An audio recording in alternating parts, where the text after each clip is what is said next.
The following may contain offensive language, adult humor, and or content that some viewers may find offensive.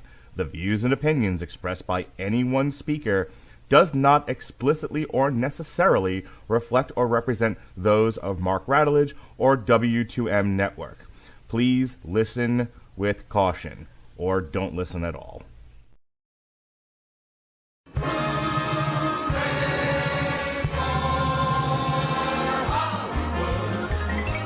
Valley, hooey, Hollywood, where any office boy or young mechanic can be a panic with just a good-looking pan.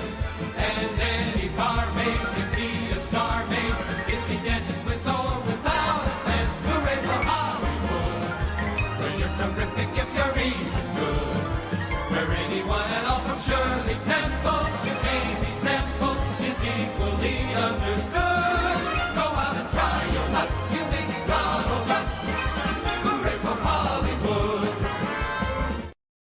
Ladies and gentlemen, boys and girls, children of all ages, you are listening to a Radulich Broadcasting premiere podcast, Damn You Hollywood.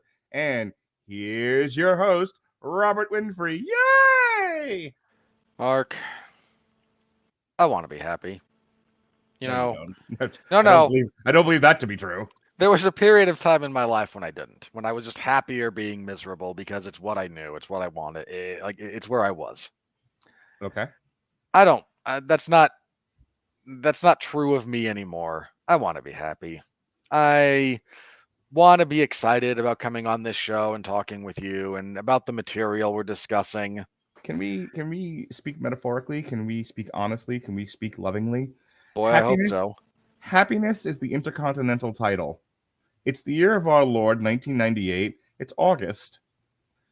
It's Madison Square Garden. It's hanging there.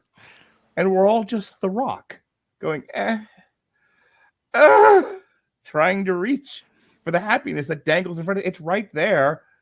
We can actually grab it, but we don't.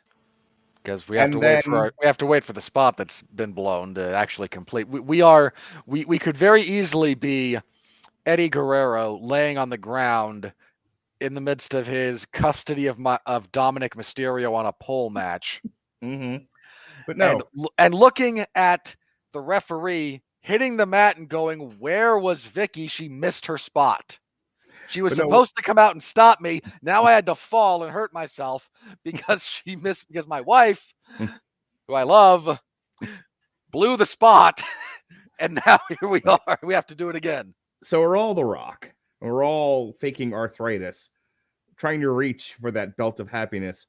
And life comes along with his flowing yellow locks and often pointing at his crotch, telling us all to suck it, and shoves us off the ladder.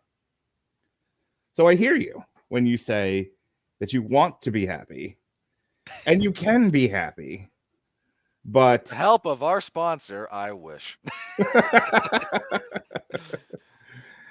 All right. What are we talking about there, happy boy? See, part of the reason I'm not happy, Mark, is we're talking about Napoleon. Did you say Napoleon, Robert Winfree of the Screaming Boy podcast? Well, Napoleon. Mark reads the Wiki TM. Is a 2023 epic historical drama, film directed and produced by Ridley Scott and written by David Scarpa, based on the story of Napoleon Bonaparte, primarily depicting the French leader's rise to power, as well as his relationship with Empress Joséphine. The film stars Joaquin Phoenix as Napoleon and Vanessa Kirby as Joséphine. Napoleon premiered at the Salle Pleyel in Paris on November 14th, 2023. I presume everyone involved was struck with tomatoes. Just like every bad French reaction. I feel like tomatoes was a bit obvious. They should have been struck with croissant. They grabbed Ridley Scott and drug him to the public square looking for a guillotine. I know we got one of these things around here somewhere. Anyway. Fun fact, Mark. Yes. Do you know the last year there was an execution via guillotine in the country of France? 1977. You are correct. Thank you. It was released in the US and the UK on November 22nd, 2023 by Sony Pictures Releasing. Sony Studios. So Sony, former studio, before streaming on Apple TV Plus, currently one of the only studios out there, at a later date. The film has grossed 170 million worldwide and received mixed reviews. That's saying it politely. That is very polite. With praise for the battle sequences and performances, though it was criticized for its wild historical inaccuracies. Reviews This makes Braveheart look like there was attention to detail. Reviews by critics said, "P.U. it stinks." All right. So, Ridley Scott. Mark, Ridley Scott is responsible for some of the most innovative and forward-thinking movies that we've ever seen. He has created some genuine classics, some movies that are still beloved and still rewatched. I was talking to my daughter the other day. I said to my daughter, she says father, she calls me father. Does she? And I said, I showed you the James Cameron Aliens, but I did not show you Alien by Ridley Scott, which is a wildly different movie. Because my daughter and my son both have a penchant for the horror. And I said, one of the greatest horror films ever made was made by Ridley Scott. And now he's made this Napoleon movie that I'm going to go see. And, Which is horrifying on a whole different level. Well, I brought it up because, Ridley Scott, in making Alien, made this cultural touchstone that to this day is still bearing fruit. The fruit may be rotten, but that's a conversation when we talk about Alien Romulus next year. Oh, and boy, will we. But if you think about Alien in terms of what Ridley Scott did, he took a very claustrophobic setting. He took a singular menace. He used Hitchcockian tension, and he created a masterpiece. Yep. Out of a genre that I was listening to our review of Malignant earlier today because I just threw up the TikTok for it from 2 years ago. Malignant is great, for the record, everybody. And I was, I was talking about how horror can swing wildly in one direction or another. It can either be silly, schlocky, and over the top, or it can be poignant and pointed and acerbic, cutting. All kinds of things. I mean this in all sincerity. Some of the more profound movies you'll ever watch are horror movies. Right. It's a genre that is wildly misunderstood. And so going back to it, so Ridley Scott creates this masterpiece in cinema from the horror genre, he's been imitated again and again and again. And so Ridley Scott gets to continue making movies. In addition to that, he also created basically the quintessential cyberpunk sci-fi movie. Yeah. With Blade Runner.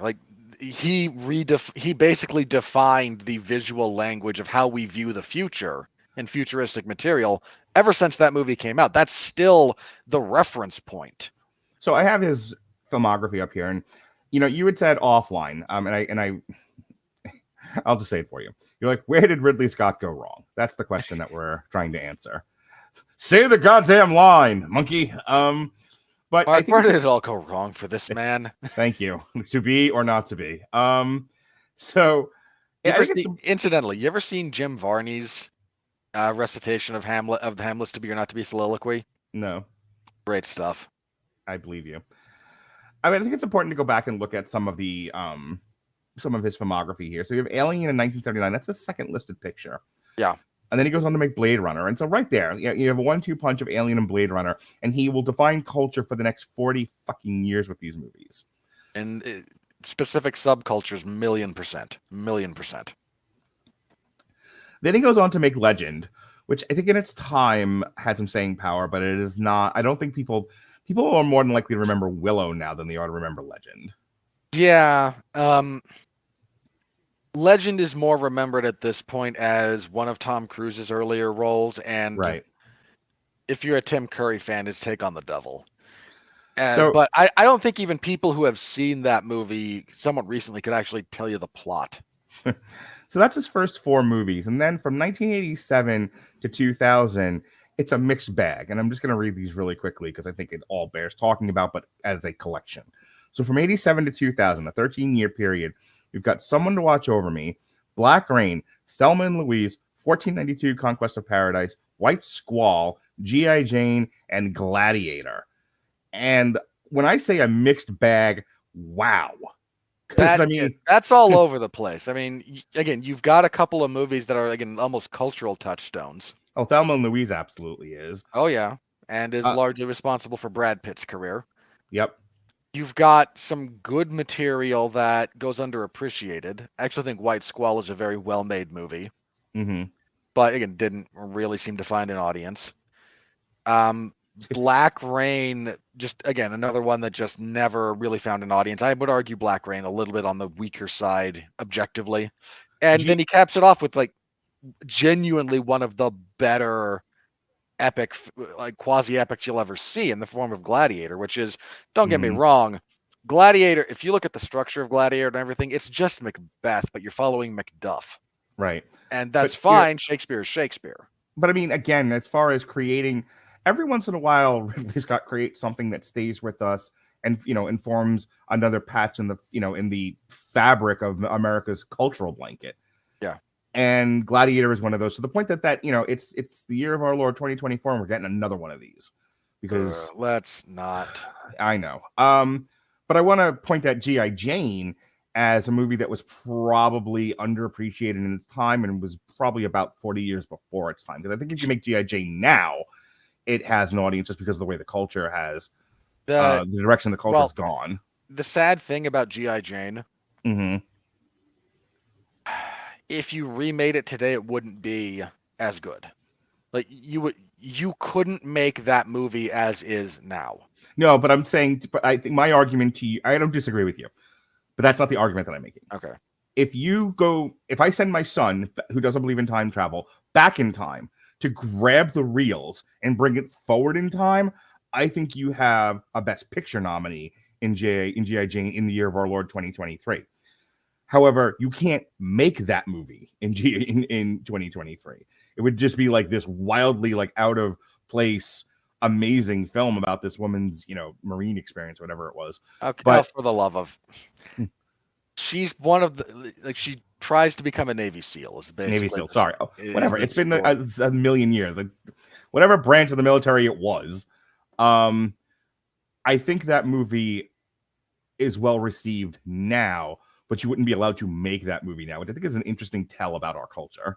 Well, just as a brief aside, if you look at G.I. Jane, like a big part of the story there is that she is in fact behind the 8 ball for the majority of that film. Like that character trying to accomplish this incredibly difficult thing, she winds up overcoming in the end, but that's a heck of a journey to get there. And in fact, she's not Fleabag from Indiana Jones, who starts off as being able to do everything all the time, always. Yeah, and then at the end of the movie is not changed in any way. Yep, miserably fails at a bunch of the physical activities early. Right. Oh my god, this movie would be savage now. And well, by some quarters. Viggo Mortensen, who plays the instructor, basically, tells her at one point, like, you know, I don't care that you're a woman. I care that if I'm in a tank that's on fire and you have to pull me out, I don't know if you can. Which is a valid point, and I don't want to get off on a tangent, so we're not going to. But that is a major bone of contention when it comes to gender roles and professions that involve 100% physicality. And it's funny because I've had this conversation with you and I've had this conversation with Jesse, and I'm just going to leave it at this because because we'll end up talking about this instead of the movie. That at the end of the day, men and women are not physically the same. And the fact that I have to keep saying that as if it's a profound statement and not the height of duh, no shit, pains me in a way I can't describe with words. Our inability to express basic biological reality these days is one of the dumbest things about our current culture. It's why the Chinese are going to win. Let's move on. Well, among other reasons.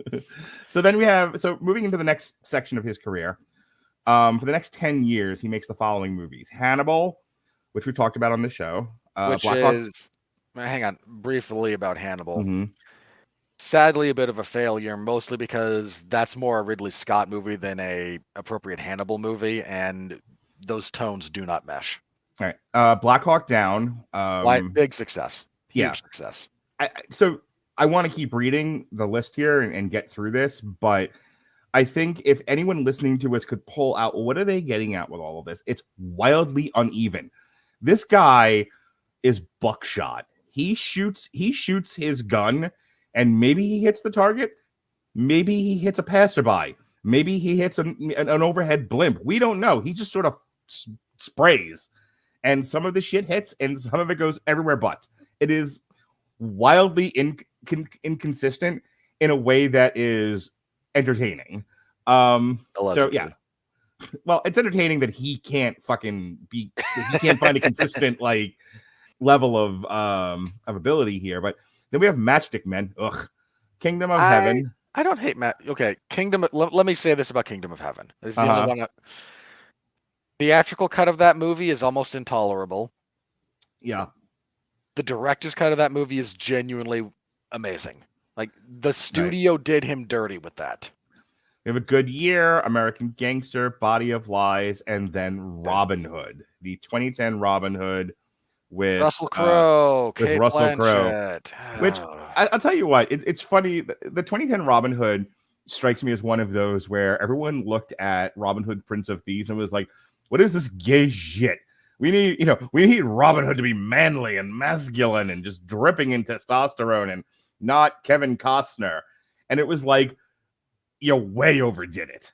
Like, you want to know something weird, something funny about it was like the Daily Wire made this version of Robin Hood. Stop with that. I'm trying to draw a visual point of comparison for people. No. Oh, do I say it? Yeah, I'm going to say it. If your comparison were accurate, Maid Marian would not be a sword-swinging badass. It's fair. But I guess my point is it was like a wild overcorrection. You want to know something funny about the Robin Hood mythos? And I promise everyone, very brief tangent. Mm-hmm. Do you know the last good Robin Hood movie that was released? Errol Flynn?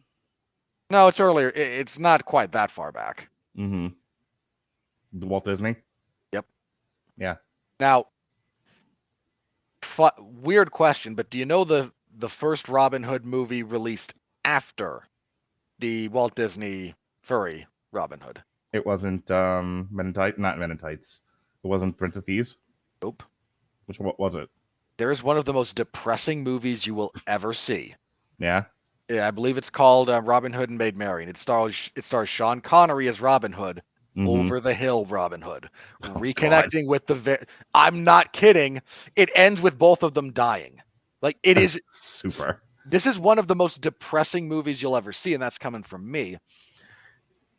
But as a minor aside, like, part of the reason all these Robin Hood movies are failing is we're stripping the color out of it. Well, that's my criticism of Ridley Scott's take. And so but not just Ridley Scott's take. I agree with you. Mm-hmm. Like that. Mm-hmm. Like, that's one of the big problems with Prince of Thieves. Robin Hood doesn't need to be a gritty war story. That was the problem with the one that we did a few years ago. Among other things, they were using the bow and arrow as a machine gun. Among other problems with it, yeah. Hey, look, we'll make this that movie is among the most unintentionally hilarious things I've ever seen. All I can think about is how fast what's-his-face from Sons of Anarchy is shooting those arrows, and it was like Charlie Hunnam's not in it. That's Taron Egerton. Whoever, doesn't matter, same guy. They are not the same guy. Charlie Hunnam was in the terrible King Arthur movie. Like, same movie. Not the same movie. One's Guy Ritchie, one's whatever the other one was. My point being, like, they so badly wanted to. If they could have gotten away with guns in Robin Hood, they would have. And they were pissed they couldn't use guns. Yeah. They totally wanted to make Robin Hood with guns. To which I say, you should have gone the Baz Luhrmann route then. Like, that Robin Hood movie is right up there with, like, elements of The Idol for stuff that is not trying to be funny, but in its misguided sincerity is the most unintentionally hilarious thing in the world. Like, my favorite example of this in that movie, it's not actually Robin Hood yelling up who's up for a little redistribution of wealth. It's after he hears this like quasi autocratic speech by a character who is actually an autocrat, because that's the system they were living in. Dumbasses. But he comes back to Jimon Hansu and goes, he's talking like the freaking Saracens are breaking down their door, as he's talking to a Saracen who illegally smuggled himself in the bottom of a boat to invade England. Like, the cognitive dissonance here. So if you're looking at the first 20-odd years of Ridley Scott, 20 to 30 years of Ridley Scott's career, it's one of those where he's an inconsistent hitter, but when he connects, he at least hits a home run, if not a grand slam. And he does hit the occasional grand slam, but more often than not, if he makes contact with the ball, he cracks it into the outfield. He produces runs. It's just he also strikes out more than he hits. He just hits big. Yeah. So keep going. This gets more prevalent the further we go. And here we go on the downside of his career. To 2012 through 2021, we have Prometheus. Ugh. Hang on. I occasionally defend Prometheus, but after that, it all goes way downhill. Like, Prometheus, I kind of understand. Prometheus was, I think, an example, and I don't know this to be completely true, but it feels true to me. So, if I ask any woman if it feels like truth, then it is truth. That's only true for women, Mark, and you know it. No, I am a girl on the inside. Are you? And that is, it feels like no one said no to Ridley Scott, and he had way too many ideas. And because there was no one there to edit him, there was no one there to be, there was no one there to do the George Lucas thing in Star Wars of, no, George, we have to fix what you've done here. You've made a mess. Instead, so he has all these really crazy and interesting ideas, and then he puts them out on film, and none of it makes any fucking sense. And all you needed was someone to essentially, what is it in television, show something or other? Come on, help me. The term that where the basically like they're the director over the entire show, showrunner. Jesus. Someone had to show run his movie, because there was a lot of ideas in Prometheus, a lot of interesting ideas. But it all kind of comes out like Robin Williams coked up doing stand up in the 70s, and it needed to be coherent. Then you have The Counselor, Exodus, Gods and Kings. Okay, hang on. So these two back to back are almost incomprehensible. The Counselor is one of the weirdest movies you'll ever see, and it has, especially for the cast. It's a movie that famously features Cameron Diaz like having sex with a car. And no, I don't mean in a car. I mean she like gets on the hood. Are we talking about like Titan or whatever the movie was called? Like that kind of a thing? She like just on the windshield and hood of this car, she kind of goes at it while Javier Bardem watches from the driver's seat. And it's the fact that that's the only thing anyone remembers from that movie should tell you something about the rest of it. Exodus, Gods and Kings is one of the worst things you'll ever see. It is a mess, the likes of which defy imagination. And then we have The Martian, which was, I gotta actually look this up because we reviewed it. We did. And I feel like, yeah, it's won all kinds of fucking awards. It was nominated for a bunch. It won quite a few. It was one of the bigger hits of the year. This was all over the fucking the Oscars. So this is what I mean. Let me get through the rest of the list here, but I have a statement I need to make. So let me get through this. Then we have Alien Covenant. Yuck. Oh, God. Ugh. All the Money in the World. The Last Duel, which Ronnie and I reviewed, and I remember it was like... It was a nice story, the first third of the movie. Then we had to watch it 2 more times, and we were like, this was like torture. Alexis worst version of Rashomon possible. And then Alexis and I reviewed House of Gucci, which... it was one of those where a lot of what we said about House of Gucci, we're going to end up saying about Napoleon, where a lot of the technical stuff was really good, but he couldn't seem to get a handle on the story, which then brings us to Napoleon. So in the answer to the question that was asked at the top, is like a little mini on trial here. Ridley Scott accused of having gone off the deep end somewhere in his career. I would tell you, in defense of Ridley Scott, he never quite went off the deep end, is that he essentially drunkenly walks off the pier, swims back to the pier, dries off, looks amazing, proceeds to take a few more steps, fall off the pier again. He's drunk, essentially. He's not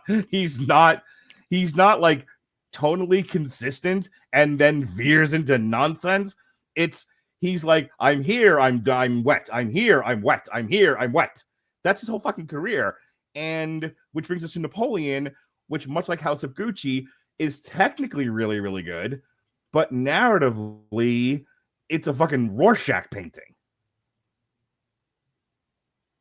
Yeah, I would submit loosely a little bit the following. Like post Gladiator, he really started struggling to find. If you look at pre-Gladiator, again, there's hits and misses, but it's a bit more even keeled even when he misses.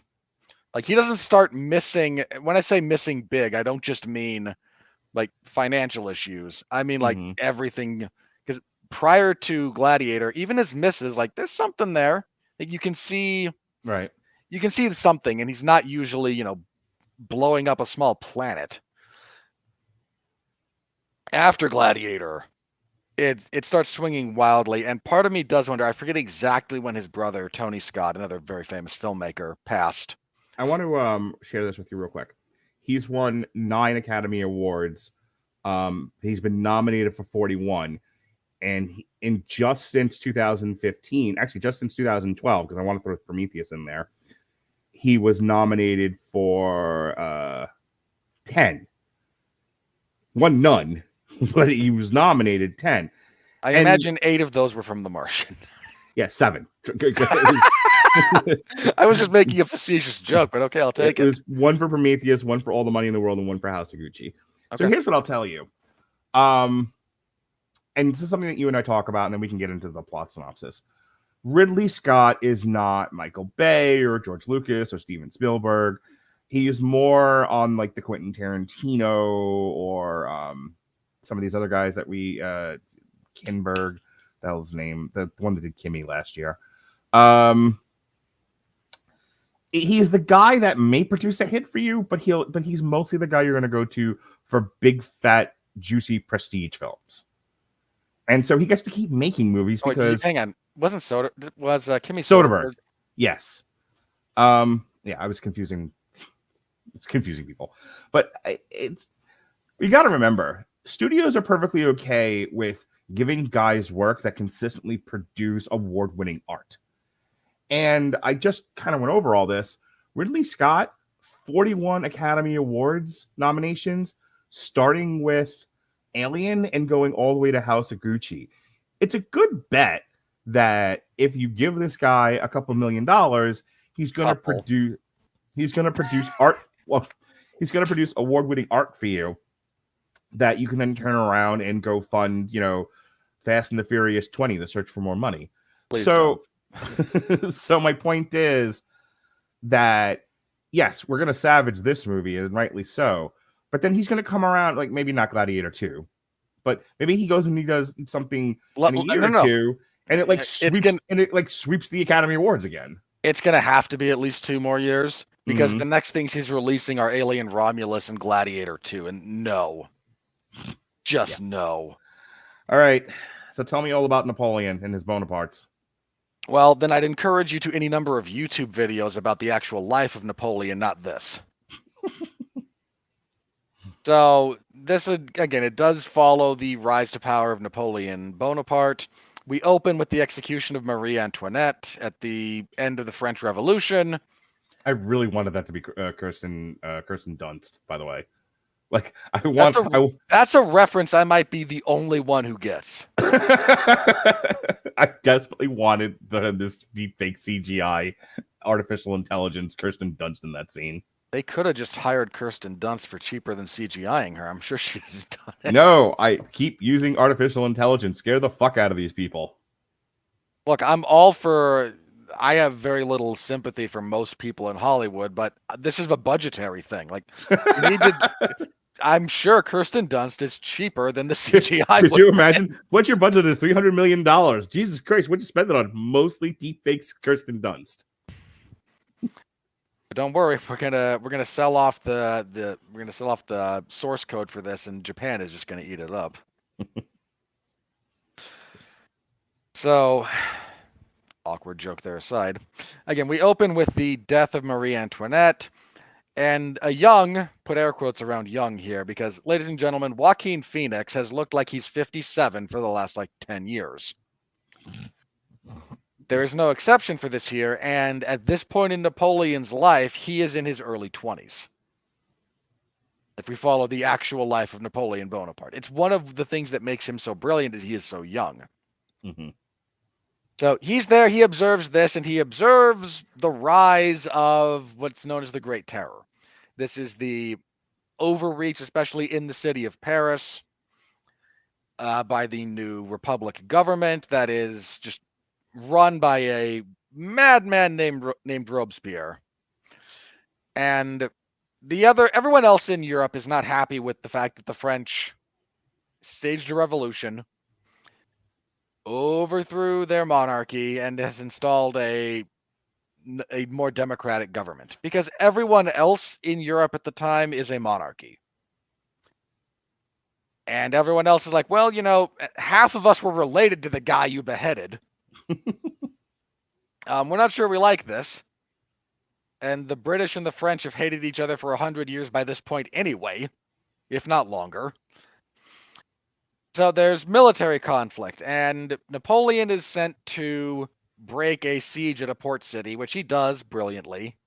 And I don't say that lightly. If you look at his actual tactics relative to what everyone else was doing at the time, brilliant general. Breaks the siege at Toulon. He storms he overtakes a fort that is overlooking the port, and then proceeds to, from this previously British-held fort, artillery the crap out of their ships until they leave. And it's great. It's brilliant. He comes back to Paris now as a brigadier general, and the royalists have started up because, look, we've dealt with Robespierre at this point. Funny, I wish they'd been more historically accurate about this scene, because it's one of the best ever. Robespierre, who has been doing the, I have a list of enemies against the state, right? Everyone in power who's ever done, McCarthy had one of these. Stalin never lost one of these. Everyone in this position does this. Nixon had one. Nixon had a list of enemies. So Robespierre has killed a bunch of people. There's a bunch of people in jail waiting execution. There's a lot of kangaroo courts. The guillotines are running constantly. It's a thing. And everyone's kind of getting fed up with him. And he walks into I'm going to call it the Senate, but that's not what it is. He comes to the government body with a piece of paper, and he goes, I have here a list of names of more enemies against the Republic. And some of your names are on this. How do y'all feel about that? And everyone else kind of just looks at each other and goes, you. It's you. And it's just a great bit of what actually happened. So he's executed. Things settle a little bit without the madman in power. But again, this is still they're not great at governing. The city of Paris is all gung-ho for the revolution. The countryside doesn't see a lot of benefits, and they're kind of there was less war when we had a monarch, and everyone's kind of looking at us menacingly. So the royalist movement takes over, and they start being, we'd like a king back. We'd like these idiots out of here. They don't know what they're doing. Mm-hmm. And Napoleon is called in on short notice to be like, hey, there's going to be a problem. Can you fix it? And he goes, sure, but you give me supreme authority. Great negotiator. And they go, okay, fine. Here, do whatever you want. So I hate that they shortened this too, because there is a big demonstration. There is an attempted overthrow of the Republic and reinstation of the monarchy. They have, I forget who, they're one of the sons of Louis, who they beheaded, or somebody. They have someone ready to take the throne. Big civil uprising, and Napoleon, wildly outnumbered, goes, okay, they have to take this building, right? So here's our choke points throughout the streets of Paris. Put cannons here, here, here, and here. They made it like it was one instance of I fired one volley of cannonade at a bunch of angry protesters and they all went away. It was a thing. Like there was a big attempt at this, and he basically set the template for urban combat, especially at the time. And it's completely glossed over. But so he does that. He is now the hero of the Republic. He fights a couple of battles that are not shown on screen because why would you? Around this time, what we spend most of this godforsaken movie on is him and Joséphine. Joséphine, a former aristocrat who was arrested and sort of like lost in the paperwork waiting to be executed. When everyone's freed, she's freed. She and Napoleon meet. He is smitten. She is like, well, okay. And their romance and its tumult takes up a bunch of time. But Napoleon is, in real historical context, he fights another battle, and there's two actually. One, he fends off someone in the north, and then he like takes part of Italy. He conquers it almost without like there's a fight, but it's comic. Like, he just wins easily. So he saved the Republic twice. He stopped the British from invading France. He has claimed more territory. He's a problem for the government because he is so popular and apparently so darn good at military conflict that you can't beat him. So they kind of just send him to Egypt. Like it's presented here as him going, I am following in the steps of Alexander the Great. And there was a little bit of that, but there was a lot of the government going, we don't want Caesar crossing the Rubicon. Go away. Mm-hmm. And this was also him kind of setting up to attack Egypt, to attack England, because at the time, Egypt was under the jurisdiction of the British Empire. So he goes to Egypt, and he has tons of military success. Some of his greatest victories are there. Not the greatest, but some of them. Like, inflicts massive casualties for none of his own. And this is basically a scientific expedition, allegedly. He brings a bunch of scientists and archaeologists with him. So that this is the guise of what he's doing, is this is scientific research as he conquers Egypt. Fun fact, this is where they found the Rosetta Stone. The Rosetta Stone in our ability to decipher hieroglyphics was found by the scientist that he brought with him for this mission, for this campaign. So he's engaged in this campaign across Egypt, and he actually goes, because at the time, Egypt was not just what it is now. It actually stretched more into the Arabian Peninsula, a little bit towards Israel and other places like that. And he's fighting along up through there, and part of the problem is his navy was sunk. There was a British naval commander in the area who attacked his ships and sunk them when they were docked in one of the Egyptian port cities. So he can't actually leave. He's like, this is going to take effort. And then his army is just worn down. Like he's just fighting endless battles and campaigns. And no matter how good you are, you never get out of a battle unscathed. Everything's worn down, and he realizes the situation is not really tenable, so he leaves. This movie would have you believe he found out his wife was cheating on him, and this spurred his return to France. So he goes back and he confronts his wife like, you've been cheating on me. And she goes, and you haven't? I know how you military men are. And they both go, fine, we're terrible people, but I've got ambitions and you're kind of important to me. And she goes, well, you've got ambitions and I don't actually care about you, but I like the lifestyle you accommodate me with. So I'll stick around. Typical woman. Mark. We can't both project at the same time here. It's a bad look. You gave me 75%. I should take. No, at the time I said take 25% off. I'm sticking to around 75. No, let's take about another 5% off of there. No. Go down to 70 for me. Just go down to 70. Girls first. So Napoleon is back and France is not doing good. You see, the other countries historically, we have, I think, our first coalition at this point, maybe our second. There were like a grand total of, I think, 7 or 8 coalition wars against Napoleon, only the last of which was actually successful. He beat all of Europe so many times. It's hilarious. So he comes back to France, and the Republic is not going well. These people are not good at governance. There's military threats that have not worked out very well without Napoleon, because their other generals are not as good. They're bankrupt. Their international relations are not great. Like, it's a mess.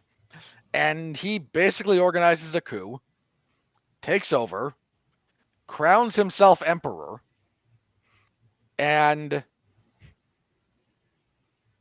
they ignore this part of his actual story as well, and it bothered me. Napoleon is a logistical genius, not just a military one. His civil reform is incredible. Like, he establishes policies and laws and a bunch of stuff that we still use. And turns out he's pretty good at governance. And again, he and his wife are having problems because now he's the emperor, so he needs an heir, and she can't produce one, so strife, drama. Mhm. And this is eventually solved when he divorces Josephine, marries one of the daughters of the Austrian emperor, and has children with her because she is not an infertile Mad Madam Mim. Oh, it's okay when you do it? I'm just playing off of yours. Okay. And I don't like Vanessa Kirby, so Moving on. don't sue me. But again, now we've got, so Napoleon winds up going on a few more battles, like, because again, people don't like him. He had to beat the beat the Austrians, got a bit of peace with them, and the British still don't like him. The Russians still don't like him. The Spanish are iffy. The Portuguese don't like him. And he winds up, they ignore all of his actual conquest. And then we basically fast forward Napoleon's reign to, well, I got to fight the Russians now. And his folly when he charged into Russia. And he beat the Russian army a couple of times, but the Russian army was just like, okay, guess what I can do? Retreat. Yeah. And Napoleon followed. And they said, hey, look, that's what I can do. Retreat. So they retreat, and Napoleon follows. And as they're retreating, they're burning things and destroying buildings and not giving him the ability to live off the land. And he's being harassed by a bunch of ethnic groups that no longer exist in Russia because of all this ethnic cleansing that Joseph Stalin did. I'm not joking about that. I wish I was. And they get close to Moscow, and he wins a pretty good battle there and is able to enter Moscow, but everyone's evacuated. Like, the people left, and the government left, and they just moved further back. And Napoleon claims Moscow and was like, I've won. I captured your capital city. This is how this works. Where are the people? Show up, acknowledge my victory, and let's have peace. Let's come to terms here. Admit that you're beaten. And the Russians, because they're Russian, burn Moscow rather than let him have it.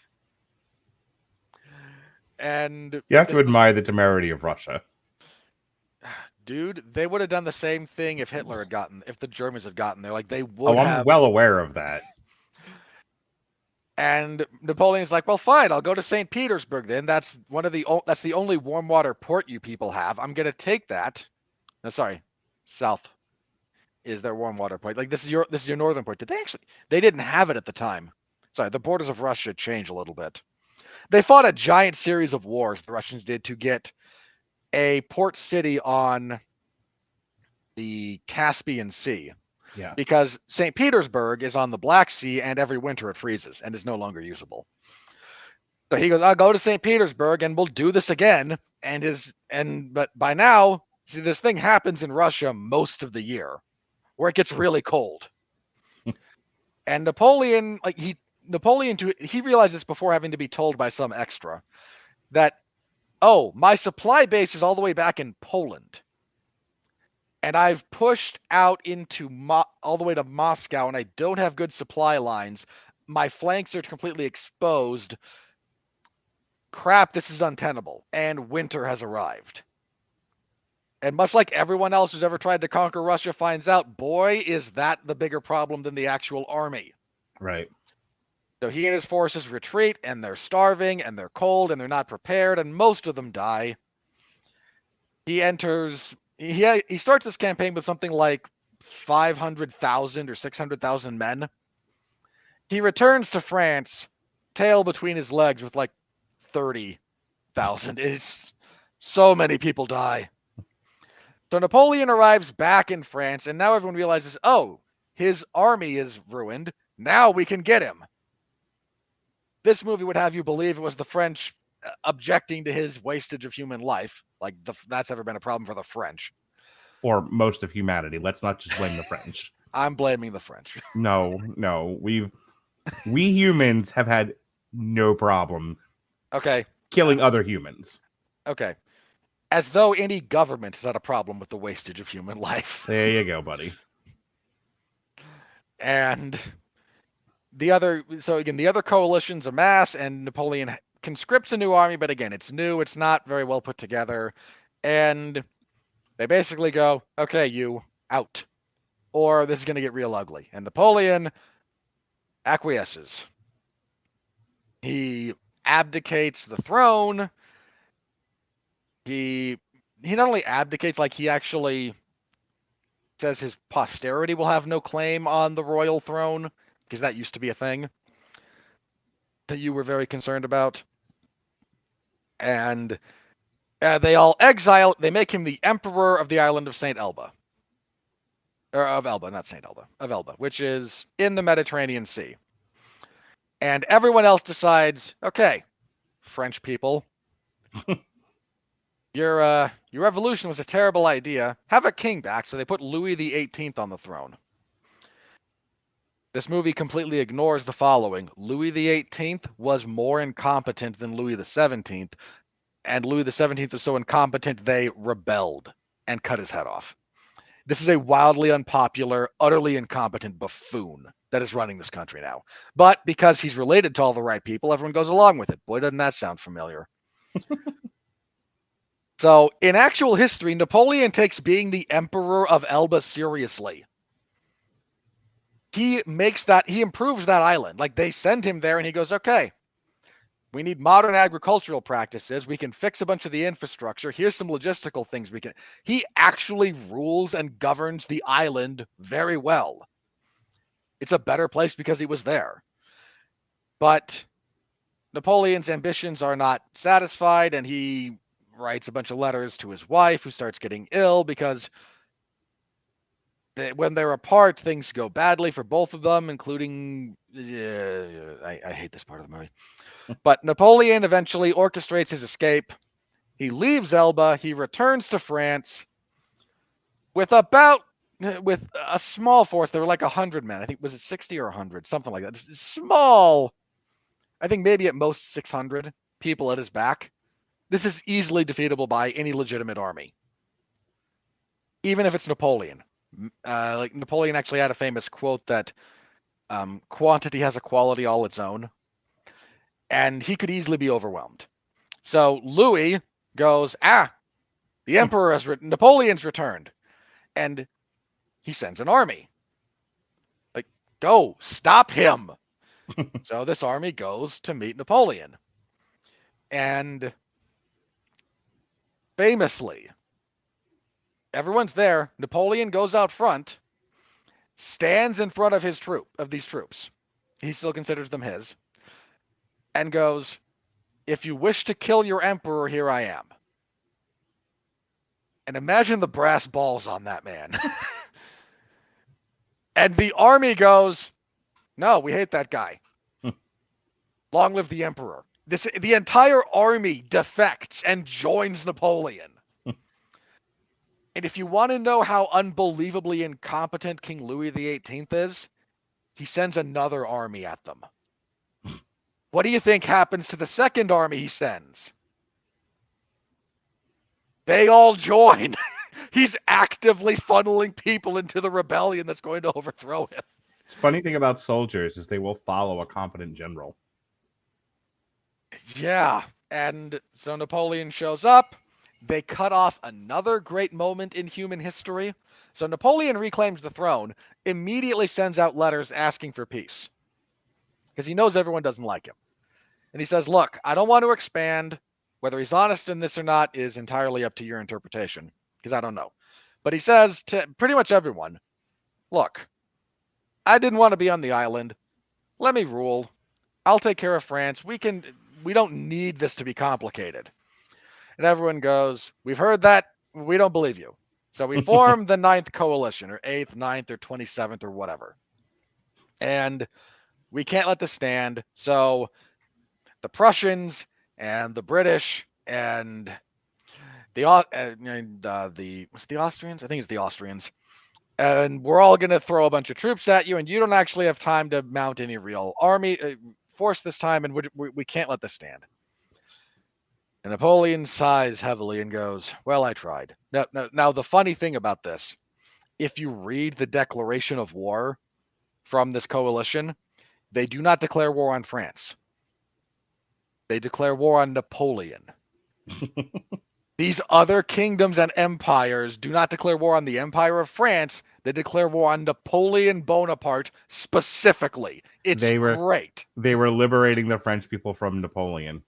Yes. That's the idea. I feel like I've heard that somewhere before in modern history.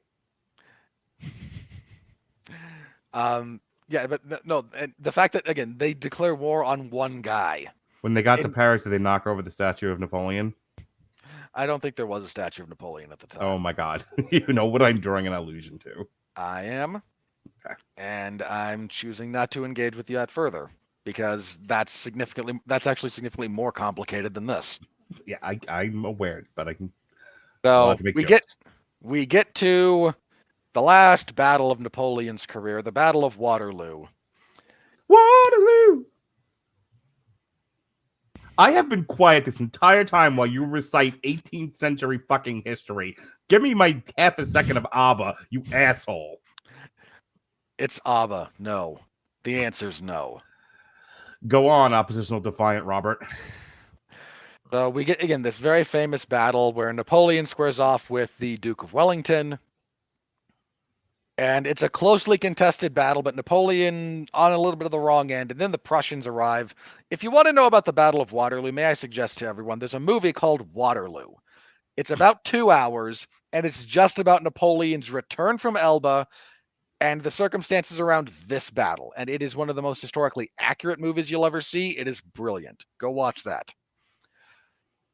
Napoleon loses the Battle of Waterloo and is told then by the British, look, man, you were almost executed, but for some reason we elected not to for political reasons. You're being exiled again. And now we're sending you to one of the most remote islands on the planet. You go to St. Helena, about 1,000 miles off the coast of Africa. And this is where you will be. So Napoleon lives out the last of his years there. Joséphine during this time has died of diphtheria. Napoleon dies there, and thus ends one of the most influential, brilliant people that has ever graced God's green earth. Mark, this movie is rife with historical inaccuracy. It is interminably long. And you keep swearing to me up and down that Vanessa Kirby is a good actress. And I keep telling you, I have seen no evidence to support your claim, sir. You don't see a lot of things, but claim things are what they are. It's who you make. It's what makes you you. I have seen Vanessa Kirby many times. You have not seen her in the things that she's good in. The fact that your counter argument is watch 4 seasons of British propaganda on Netflix does not support your claim the way you think it does. The best part about this movie, the reason to go see this movie, if there is a go see it, you don't need to go see it in the theater. I mean, I support going to see it in the theater just because I support theater going. Yeah. And I guess if you want the theater experience for what this film is good at, for what's good in this film, going to see it in a Dolby theater is probably not the worst use of your time. That being said, the best thing about this movie, and I was comparing it to Braveheart, because again, I don't care about the historical inaccuracies. You can that can be one of your criticisms, and I'm not fighting you on that. But when I watched Braveheart, the reason you went to go see Braveheart were the battle sequences. a little bit of, Mel Gibson's performance in there and some fun stuff. But for the most part, everyone went to go see Braveheart because they wanted to see A lot of what at horses. the time were the closest you were going to get to accurately graphic depictions of that kind of war violence. Same thing here. We still do not appreciate the brutality of what is essentially medieval warfare. Yeah. We don't. So that's why you go see Napoleon, because the star of this movie is these battle sequences. They're mostly very readable. They are graphic. The stuff they do with the horses. This is why, again, it made me think of Braveheart, because I'll never forget the charge of the cavalry in Braveheart, where they all run into the pikes. And my friend going, "We lost a lot of good horses that day." To this day, that was like over 20 years ago, and I still laugh at that line. You do. You use it frequently. I do. And I had a very similar thing here, especially in, I guess, I can't remember what battle this is. It's the one where they start firing cannons into the ice, and the army does. That would be Austerlitz. Yeah, and the opposing army does a Wile E. Coyote, holds up a sign this "Oh no" as they'll go crashing into the frozen water. But dude, again, he pulls that cannonball out of the horse that it was shot out of at the Battle of Toulon, right? Mm-hmm. Like that horse he's riding as he goes to charge into battle is shot by a cannon, and after he wins, he goes over to the horse, to the body, reaches into the gaping wound in its chest, and pulls out the cannonball. The only one I can ever think about is the Patriot, where you have guys getting their legs, taken off by cannon fire, and how graphic that looked. So the depictions of graphic war violence in this movie are the big star. It is the main attraction for why you would go see this thing, and there is no other reason. Yeah. To be perfectly honest with you, those all work. Those are well done. Costuming in this movie is very good. Yes. The set design, the set pieces, all look lovely. Kind of reminds me of the HBO series Rome. There's a lot of ornateness. There's a lot of attention to detail. It's not quite The Crown, but there's very much. You are very much taken back in time to that place in history with the set pieces and the costuming. The performances are a little flat. Vanessa Kirby, Oof. I think, is doing her level best, but I don't think she's served very well by the script, nor do I think is she served by the scene design, the scene writing. She does most of her scenes with Joaquin Phoenix, and those two, let's put it this way, we have more sexual chemistry than those two fucking people in this movie. I would believe that. I don't know what it was like. I've never accused Ridley Scott of having George Lucas's autism, but he went and did this movie and decided the actors will figure it out for themselves. I'm more concerned with the technical aspects of that. That's the story I want to tell. I would like to do 2.5 hours of Napoleon killing people with cannons. I'll let the actors do their performance. We've hired good enough actors for this. I don't need to be on top of them. You did, because it sucked. Joaquin Phoenix has come out in some interviews and said, "I didn't have a firm grasp on my take on Napoleon." That's not his fault. That's a failure of direction. It's a failure of direction. Again, I don't disagree with you there. I do put a little bit of that on the actor in the following sense, and this is for any actor, not just Joaquin Phoenix. But especially if you're taking on a character like Napoleon, if you don't have your own ideas fully formed in your head about this to bring to the director, there's something wrong with that. I feel like when Ridley Scott was sitting down with his notepad and decided, what do I want my Napoleon movie to be? It was very much kind of Wes Anderson. I like cannon warfare. I like artillery warfare now. I've read a book on it. I think this is cool, and I want to do that. Okay? What else you got, Ridley? You can't do 2.5 hours of people getting blown away by cannons. Even the Mark Raduliches of the world are going to get a little bored. Okay, what about an awkward love story between Joséphine and Napoleon? How about the worst interpretation of this romance possible? The worst. Like, this is... So, Joaquin Phoenix is trying. You can tell he's trying to do something with this character. There are a couple of line readings, a couple of interactions he has with Joséphine, which made me laugh because they were very human moments. I don't know if they were Napoleon moments, but they were definitely, if you've ever been with a woman and you're trying to kind of be vulnerable and funny, you'll do kind of cutesy things as a guy. Even the most macho, masculine, muscly guy will kind of do. So what, like try to dismiss her ladies in waiting by humming and stomping on the ground? No, I was thinking more of like him sitting across Steve was like, it clearly, I'm actually thinking specifically of the kinds of wives that deny their husband's sex, and the husband's just like, come on, I did all the things for you today. I mowed the lawn, I took the kids out, I gave you alone time. Come on, like one of those, like, which like you don't want to like demand your wife like get have sex with you, but she's clearly a popsicle, and you're trying to get her to thaw just a little bit, but you don't want to be an ass about it. You don't want to be a rapist. So instead, he goes under the table and oinks like a pig as he crawls over. that one. There was another one. He's like, hot wife, and I was laughing because it was, again, I don't know how much of that was the script, how much of that was Ridley Scott, and how much of that was Joaquin Phoenix, but it was a genuinely human moment in a very inhuman movie. Joaquin, I always find it funny that an American interpretation of foreign accents is British. Nobody speaks there's no other accent in the world. There's no other language in the world. Now, I understand there are limitations. It's a movie made for an English audience with mostly American actors. I get it. I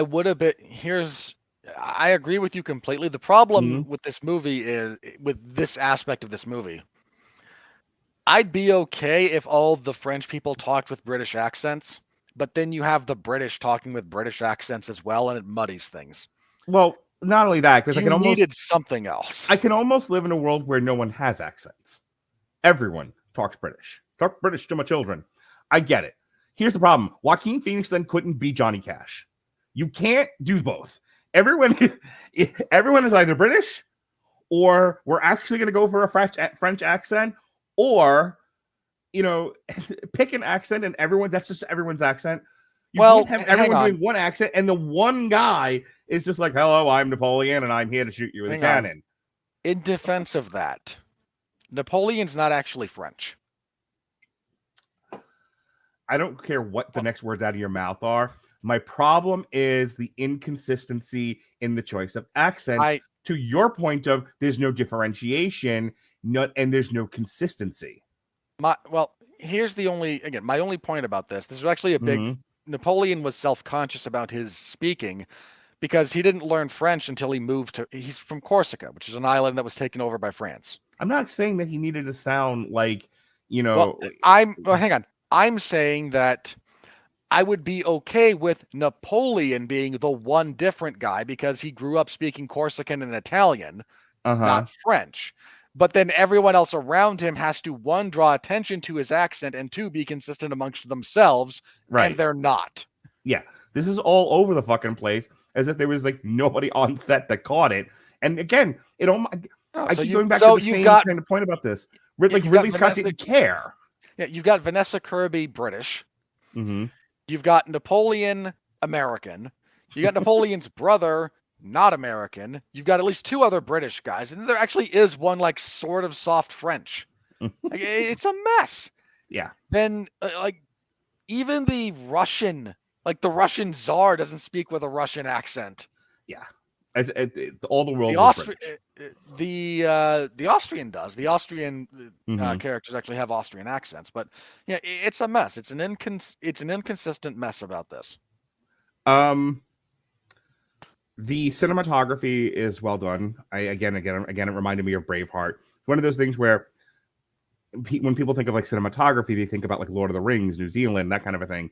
It's like it doesn't always have to be bright and pretty. It can be glum and pretty. I think you just have to capture a natural landscape. This is a beautiful planet, and it doesn't. And just because it's not brightly colored doesn't mean it's not beautiful. Yeah. And this is gorgeous looking movie. I think there was great care in creating the kind of murky smokiness that a battlefield has to it. The only other thing I'm going to say is, to your point about this was too wide in scope. Again, my big problem with Braveheart is if you take away the battle sequences and you take away the genuinely nice love story between Mel Gibson and the female lead in that movie. That never happened. Which one? Because there's two love stories in there, one of which is accurate, one of which is pure fantasy. The second one. Not the one where okay, so the brief bit where the French woman who is the future Queen of England sleeps with the Scottish lord who's a rebel. Yeah, that one. Okay. Take that out of the movie, and it's just kind of, well, this happened, and this happened. And people are going, but what's your criticism? Why are you criticizing that? Because your entertainment piece needs to have a narrative that not only flows, but carries you as the audience. You need to be invested in what's happening. Even documentaries have a narrative to them, because anyone can read I can go on Wikipedia right now and read you a list of events that happened. You'd be bored and go to another podcast. If you haven't already, after our thing on Ridley Scott. So my point is, in crafting your movie, and I think this is becoming like a lost art, because this is not the first time I've seen this. It's not the first time I've called it out. Again, I said Braveheart had a problem with this too. You have to keep your narrative flowing and engaging. Absent that, it's just a list of events that happens, and that's not interesting. So, well, if I may counter your point briefly, Mark. Mm-hmm. Avatar 2 made like $2 billion. Uh-huh. And that is nothing but a series of events. I would counter your counter by saying there was a story there, and it's not a great example of what you're trying to counter mine with. No. I'm talking about period pieces such as this. You have to be very careful that you're just not doing a recitation of events. You're telling a story. The story must come first. And I think like I keep referring back to like Wes Anderson. But I think a lot of these directors, what do you especially got against Wes Anderson, I have a bee in my bonnet. I think a lot of I think a lot of directors, this will be the last thing I say, and then I'll pass it over to you. I think a lot of directors get very interested in a subject matter, and because they have won awards, and because they they have a long successful career, they are just sort of given a blank check and canvas to do whatever they want with it, and there's nobody there reminding them how to make a movie. Everyone just assumes that it's going to be fine. And I'm here to tell you that the oldest, most successful directors still have to be reminded that the play is the thing. It's about the story. And if you're not telling an engaging story, you have nothing. You have something that's, very dressed up and very nice and very pretty, and maybe dynamic, but absent a engaging story, you've got something that's shallow and vapid. And that is becoming an all too common thing in movies now. Killers of the Flower Moon. Hang on. It goes back to, I want to make this last point. It goes back to something I've said over and over again a lot recently. Knowing that something is popular doesn't matter. You have to know why it's popular. When you're remaking things, when you're making things, when you're referencing things, it's important to do the work in deconstruction and interpretation and understanding what the audience got from the original material so that you can interpret it on screen and create an engaging viewing experience. And the talent isn't there anymore. By virtue of the fact that I have to keep saying that, and it's happening more often than not, that to me says the talent isn't there in Hollywood, that everyone has the most shallow interpretation of any given thing, and it's reflective in the art piece that they've put on display. To that point, Killers of the Flower Moon very nearly fell into this same trap. Mm-hmm. Again, I don't think it did, more on the strength of performance. Sure. And elements of Scorsese's style that help fill in some of those gaps. Ridley Scott doesn't have that.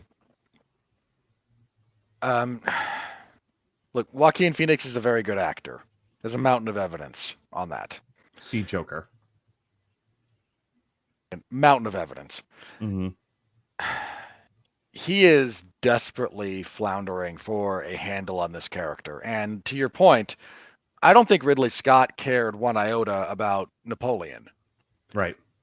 He had no real grasp on what he wanted to do here, what he wanted to say about this. When your lead actor in your biopic is basically coming around saying, I wasn't sure, I didn't have a good grasp on anything. And you're the director. You're supposed to help him figure this stuff out. That's what you do. It's one of your jobs. Can I share a real quick anecdote? So I took a directing class in college, which makes me an expert. Was it wait? Was it taught by Clint Eastwood? And it was all about how to get everything shot before lunch for the shooting day. Because one of the things that I learned in my directing class was the relationship between the director and the actor is being one of athlete and coach. You're not just there to tell the cameras where to point. You're not just there to yell action and cut. It's not just about filming, or it's not just about blocking if you're talking about a stage production, which technically is what I was learning at the time.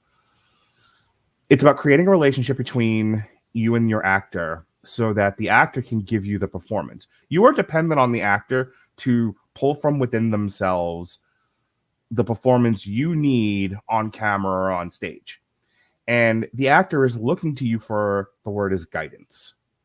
We call them directors, but what they actually are guiders. It's almost like a parental thing to where the actor goes, Father, they call us Father, tell us what the motivations are. Where are we in this? I feel like Greta Gerwig prefers Daddy, but I don't know. That's just a personal hunch. I've often heard her referred to as Daddy at the swinger party house. Now listen, an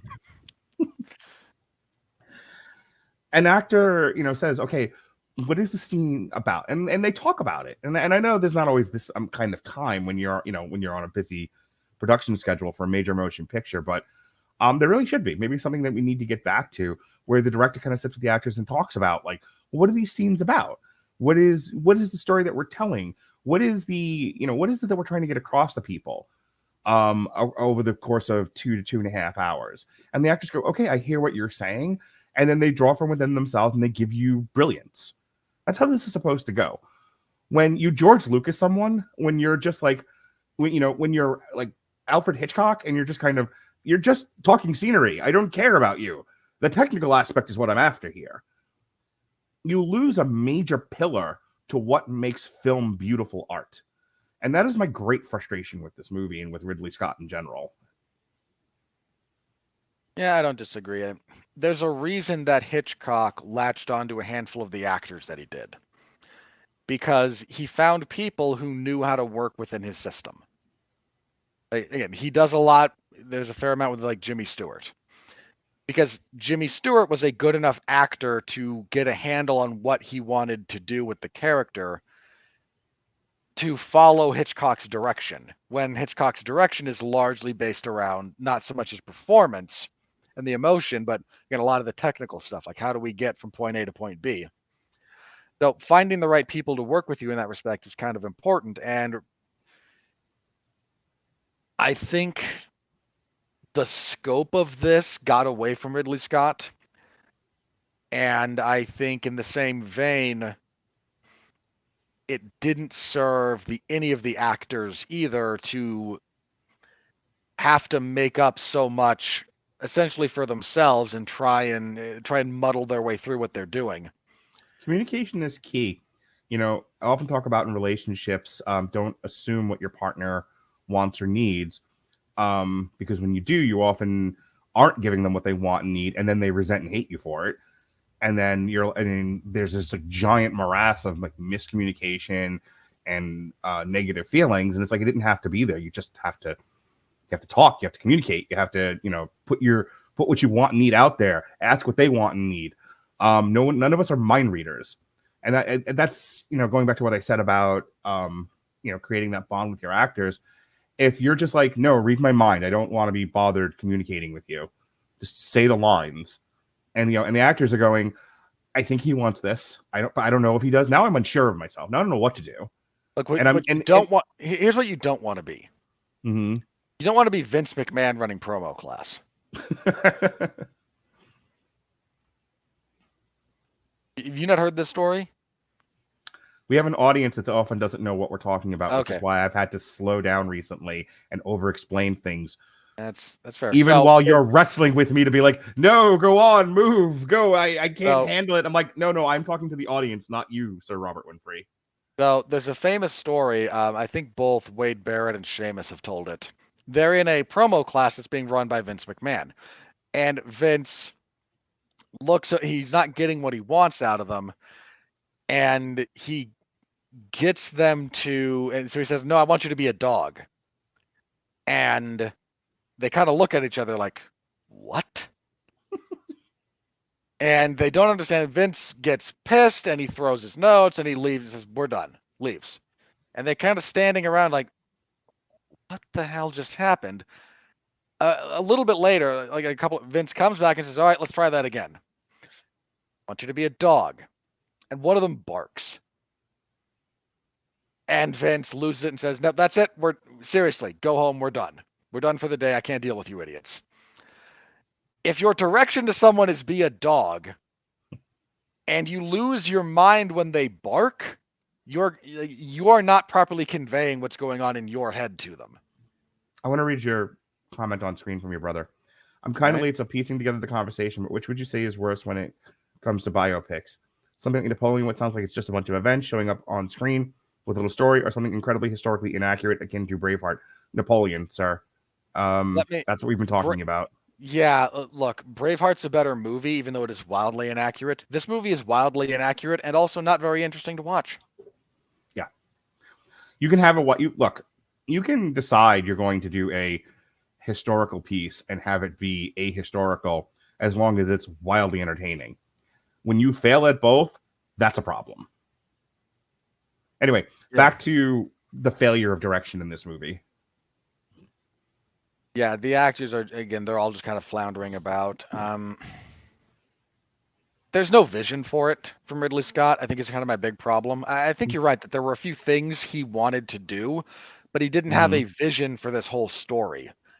And it hurts. It hurts a lot. I mentioned this before, and I think we'll both agree here. Like, Napoleon Bonaparte, when you understand his impact, and I don't just mean the military wars, though his advancement of military strategy was ridiculous. When you look at, again, his governance and some of what his disruption set the stage for and all of that, this is one of the most influential and important people that's ever lived. I want to play off what you're saying with a really stupid comparison. So bear with me. Okay. I played for my son Robin Williams' reality What a Concept. And I'm doing this because he's really taken a liking to the structure of stand-up comedy. He's starting to write little bits. I put him on TikTok. But we've really gotten into... He's getting a nice tight 5.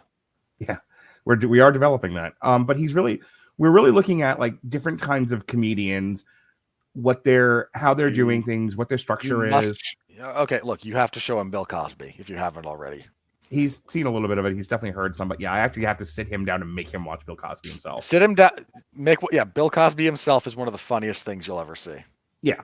And it is the art of storytelling. But the point of me bringing up reality, What a Concept is on the album, and I kind of had to, and it came to mind because I had to explain it to him because he had no context for this, and so he didn't understand what was happening.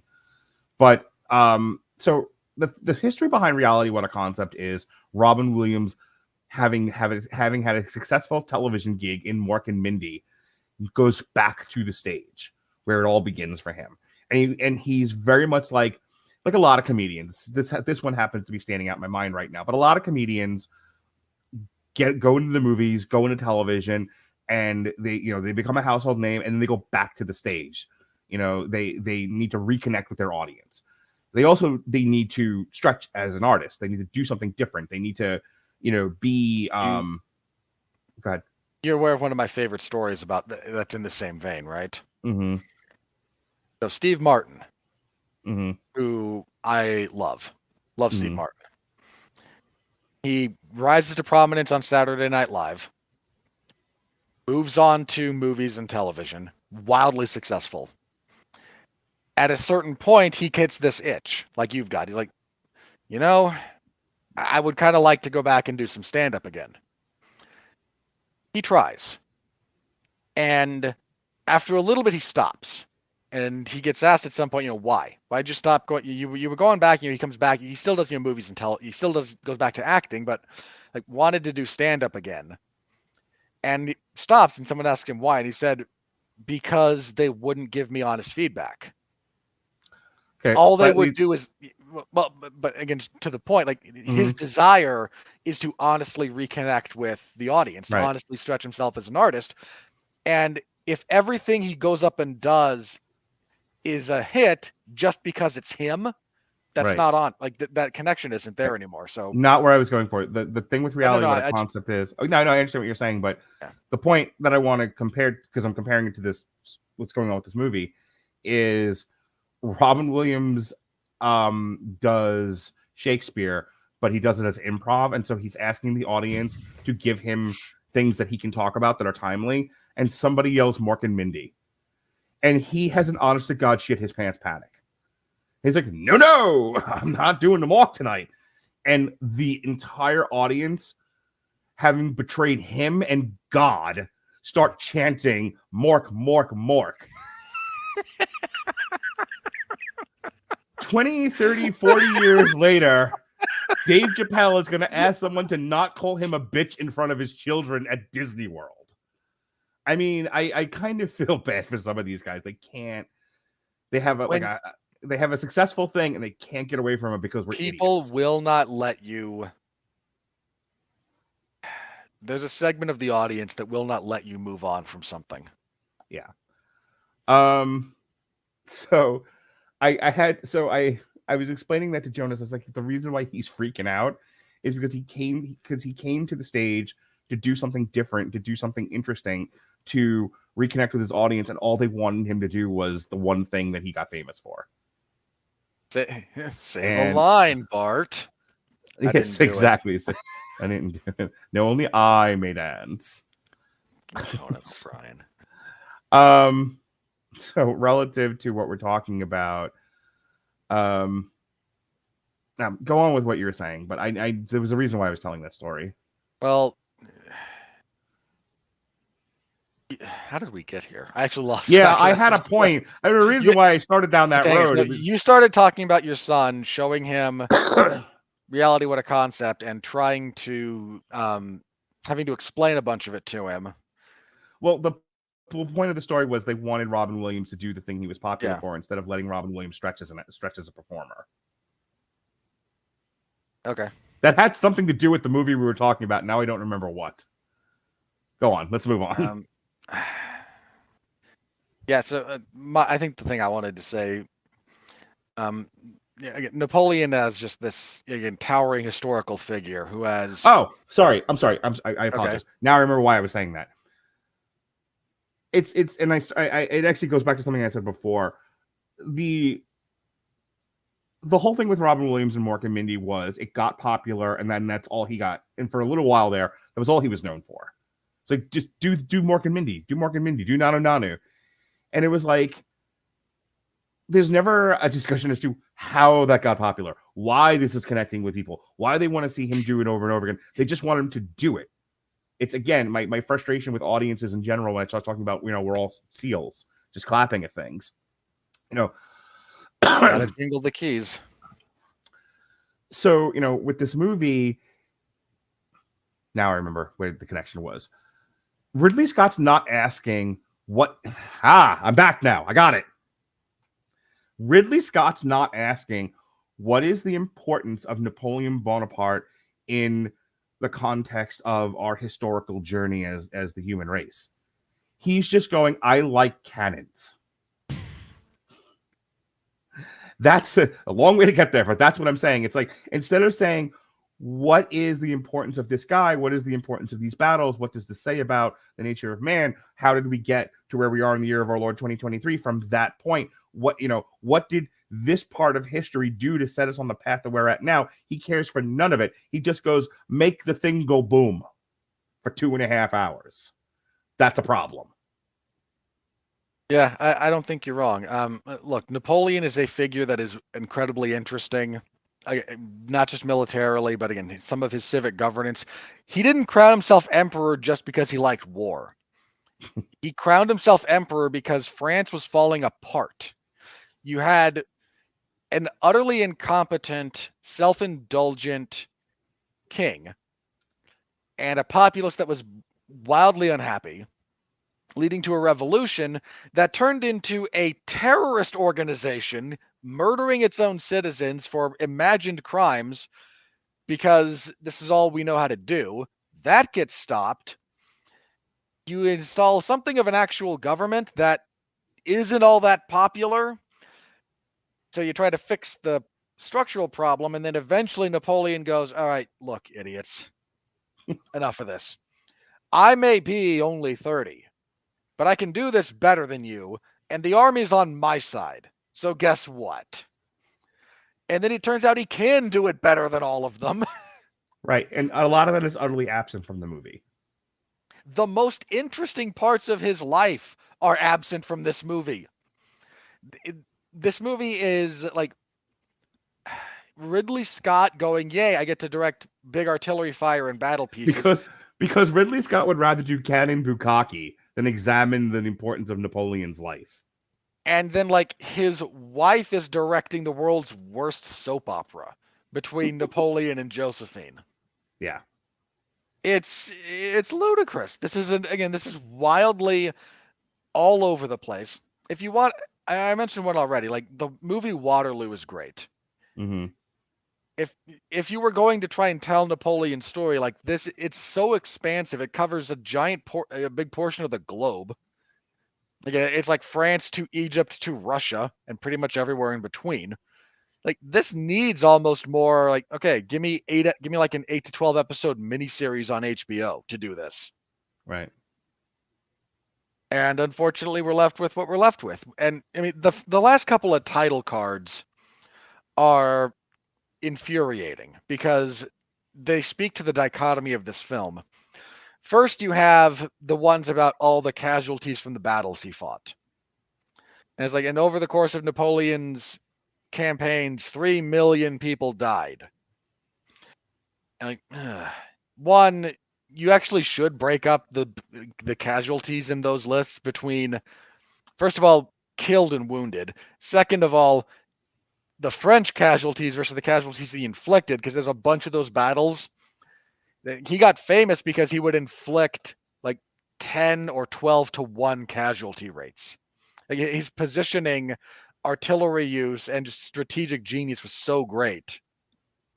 He could not only beat you, but beat you so badly that his army was still in fighting shape, and you were just like, what happened? Where's it? Did I get the license number of the truck that ran me over?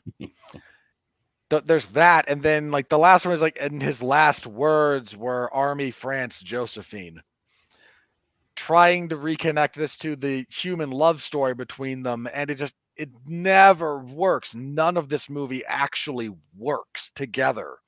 There's individual sequences that might be good, but nothing harmonizes throughout this entire 2.5 hour experiment in stretching for no reason. All right. You ready to do the money? Well, this movie isn't, but and on that note, hang on before you hit that button. Mm-hmm. Because the surprise winner of the weekend amuses me. Yeah. I cannot tell you how much I'd rather be talking about The Boy and the Heron right now than this. Here comes the money. We're in the money. We're in the money.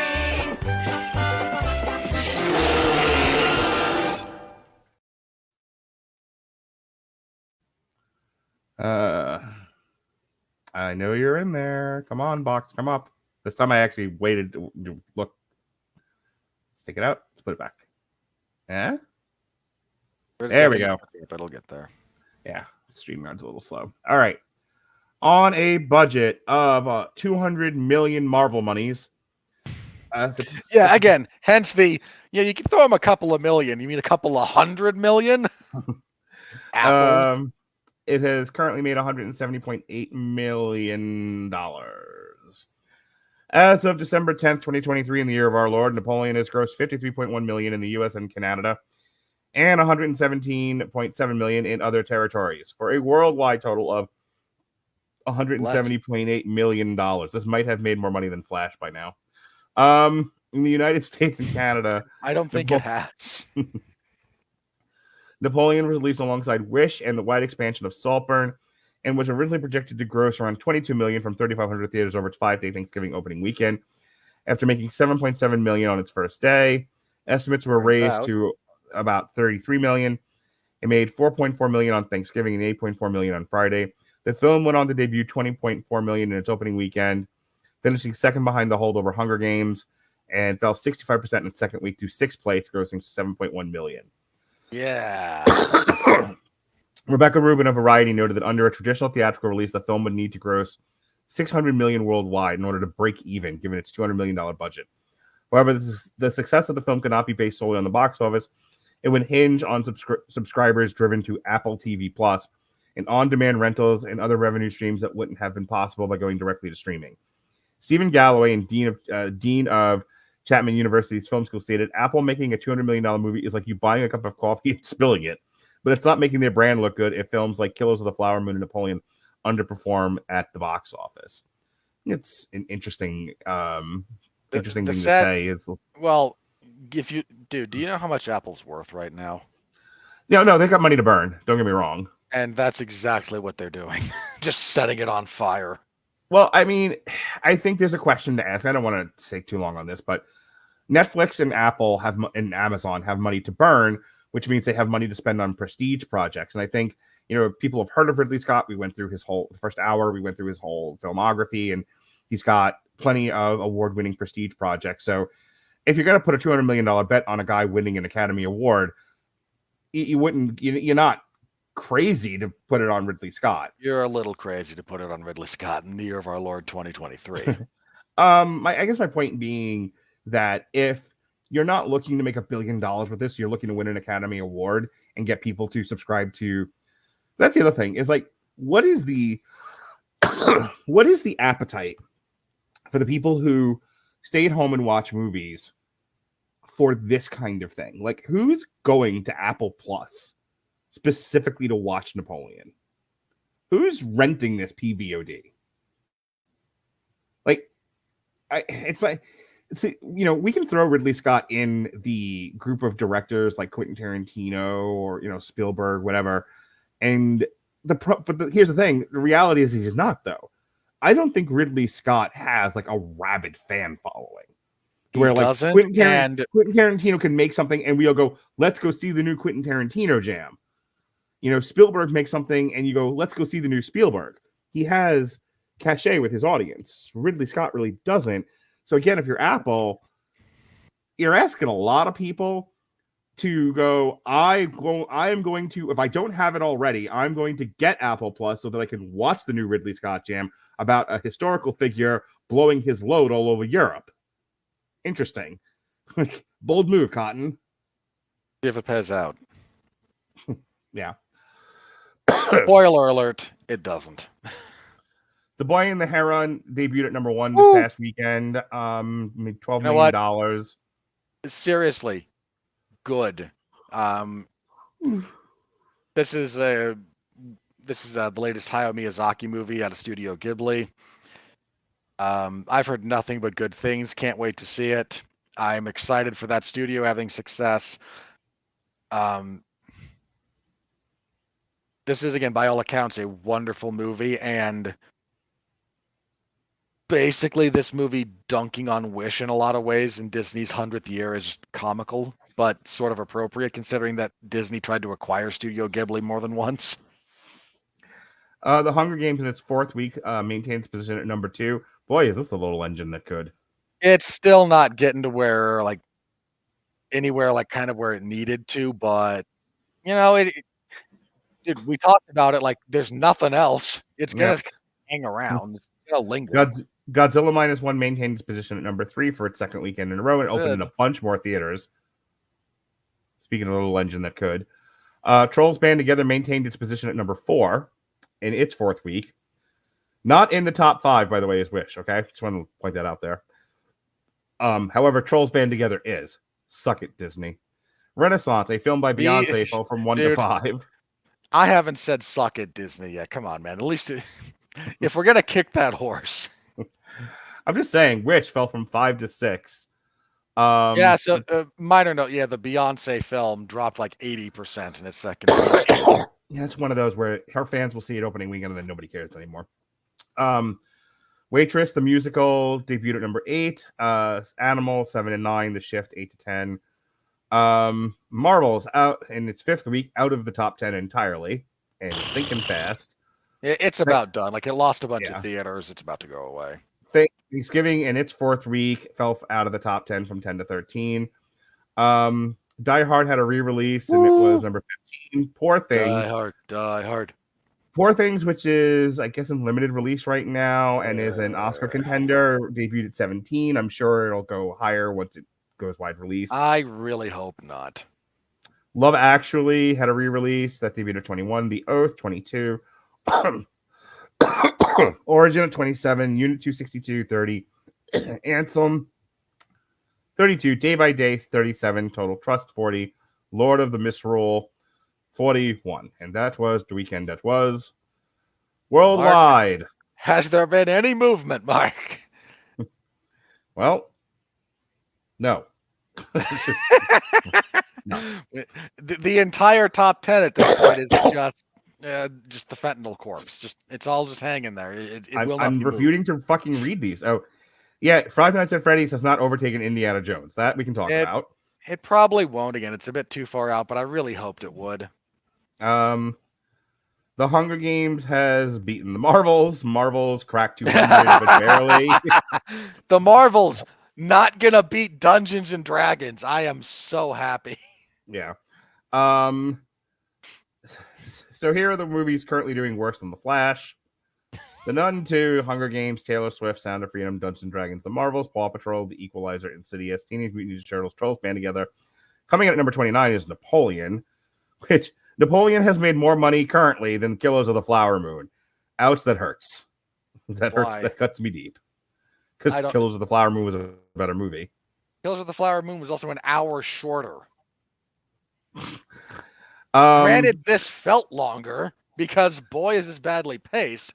But let's be real, this was 2 hours and like 34 minutes, and Killers of the Flower Moon. Good God. Wish is currently only at $106 million. It's like tucked neatly between Detective Conan and The Creator. Holy shit. Wait. Okay. So The Boy and the Heron is currently at 97 million. Yeah. Okay, hang on. Does The Boy and the Heron make more money than Wish? God, I hope so. So do I, because that would just be the best. All right, next week is Wonka, and then the week after that is Aquaman. And at the same time as Aquaman will be Migration, which is the new Illumination movie, but we'll be reviewing it January 1st. So the next 3 DMU Hollywoods, Wonka will be on Tuesday. Why not Monday? Because my schedule didn't. I'm not going to be able to see Wonka until Monday. So, but like late Monday, and I didn't want to have to rush home. So, we will do Wonka on Tuesday. And then, because we have Christmas on Monday, so no show. So we'll have Aquaman on Tuesday. And then we're back to our normal Monday schedule, January 1st, New Year's Day, with Migration. And that is because Zach, the Lego Maniac, and Alexis both said they were interested in doing the show. And since I was taking my kids anyway, because I'm way back to 2015 and my children are toddlers, we figured why the hell not. Also, generally speaking, we tend to enjoy the Illumination stuff. I mean, Christ almighty, they're responsible for Super Mario, the second most highest earning movie of the year so far. So figure how bad could this possibly be? Oh, it could be very bad. I don't expect it to be, but it could be. All right. Speaking of which, speaking of bad, the critical review.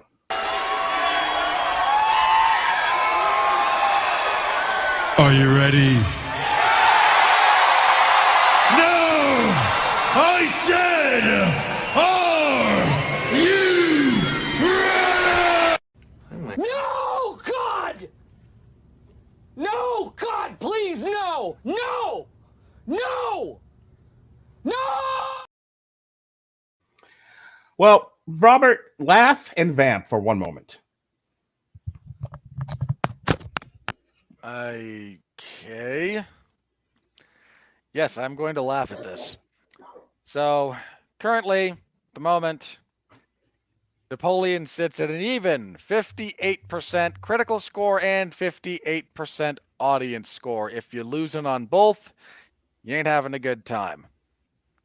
That's rough. I wonder what'll happen when we change that to the verified like top critics, because it might actually go up. I doubt it, but it might. I'm not too surprised at the audience score. This is not a crowd-pleasing film, which is, it's just not. So the audience score was always probably going to be on the slightly lower end, but it's really down there. Like 58% is not great. All right, we're back, and we have this code to this air shield. All right, so top critics. Oh, it stays the same at 58%. No change, huh? Interesting. Verified audience, 58. All audience drops it to 50%. So yeah, that's right. Yeah, Ridley Scott didn't quite swing and hit the umpire, but definitely didn't make contact with the ball. Ridley Scott is intent on proving the Emperor has no clothes. Bad AI. Bad AI. Very. In Napoleon, a slightly funny epic with bravura set pieces and a divided runtime that keeps it from outright conquering. Ugh. It's 50 AI, guys. That's pathetic. That is really bad. Regenerate that at least 2 more times. Napoleon has plenty of terrific acting and action, but it struggles to present a complete picture of the man in spite of its lengthy runtime. Yeah, that's the other problem with this. Like, this is supposed to be about Napoleon, and it's really not. And yeah, just like the lack of honesty in advertising rears its head again. Alrighty. Let's see here. Jason Blake of Limelight. War is hell, of course, in Ridley Scott's biopic of Napoleon Bonaparte. But for viewers of this film, safe in their cinema seats, it is also inescapably magnificent. No, it's not. It is very much not magnificent. Mark Mazzaros wrote this before he saw the movie. The News Herald, Willoughby, Ohio. Napoleon offers so much, and yet it leaves us wanting more. Dude, yeah, I left early to pee. That is not an accurate summation of this film. No. Emma Simmons of The List. Napoleon paints a pleasingly naughty, often unflattering portrait of its protagonist. Why is that spelled Knotty? I don't know. And is full of quirky, often humorous details and dialogue to savor. I have a very... I kind of know why you might do that, and it's even worse. Edwin Arnodin out of Asheville Movies. Let weird Joaquin cook. Ugh. How does this qualify as film critic? How does this guy, who's basically writing a tweet and passing it off as a film review, get on Rotten Tomatoes and we're not? How does that happen? And we toil in obscurity. Tony Baker of Tony Baker Comedy. Is it Gladiator? Absolutely not. But it's hard to be another Gladiator. How is that helpful? Look, I know I had to bring up his Wikipedia page to know what else he did, just because, I watch a lot of movies and I tend to forget stuff. But Jesus Christ, I know he's done more than just Gladiator. I was in the car with my daughter when I remembered he did Alien. Driving. The Future X, Mr. Alexis Hayner, Jeremy Johns of JeremyJohns.com. That brings us to the battle sequences. They're out of control. Great. Oh, take it easy. Jesus. Did someone give this guy his fucking Ritalin? There are some people here really eager to fillet the old Ridley Scott. They're definitely eager to fillet something. They're not. Look, man, the battle sequences are the best part of this movie. They're not great. None of these are the best battle sequences you've ever seen. None of them. Let's see.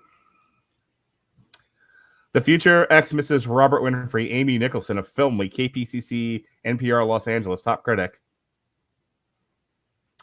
I feel like Ridley Scott and Joaquin Phoenix dislike Napoleon too much to actually make a film about Napoleon. Not wrong. Well, Scott for sure. Phoenix, I'm not as sure about, but yeah. Dude, there's just an inherent. There's scenes in this movie that are like designed to try and deconstruct the existence of a larger than life figure, and I'm all for like sort of demythologizing elements of people's lives because they're humans.